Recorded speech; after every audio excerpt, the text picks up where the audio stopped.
There are so many people being scammed right now across northern Minnesota that the St. Louis County Sheriff's Office held a news conference this afternoon to warn the public. Yeah, scam artists have stolen hundreds of thousands of dollars from people right here in our area in recent months. Northern News Now's Jeffrey McClure is breaking down the scams tonight in hopes that no one else falls prey. Jeffrey. That's right, Dan and Laura. At the St. Louis Public Safety meeting, a briefing was held highlighting the most common scams victimizing Northlanders right now. There are 4 that were listed. The first is spoofing, which is when the suspect impersonates a trusted individual like a financial advisor or police officer with the help of a fake local phone number or email address. The second is a pop-up ad where a fake phone number or for a local bank or another organization shows up on a website. And then there's pig butchering, where a scammer tries to build a relationship of trust with the victim before asking for money. And finally, there are grandparent scams, where the suspects will research web and social media pages to impersonate family members in distress and in need of money.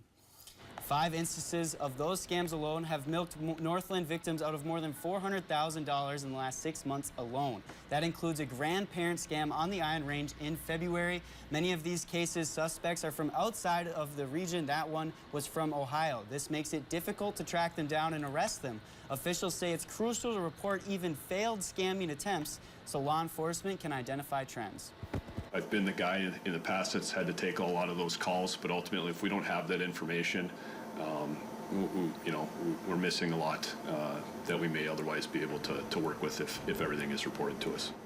Red flags that the St. Louis County office said to look for include people claiming to have insider information or unique opportunities, fraudulent-looking websites, an inability to meet in person, keeping you on the phone to request money or personal information, and use of fake scenarios to trick or pressure you.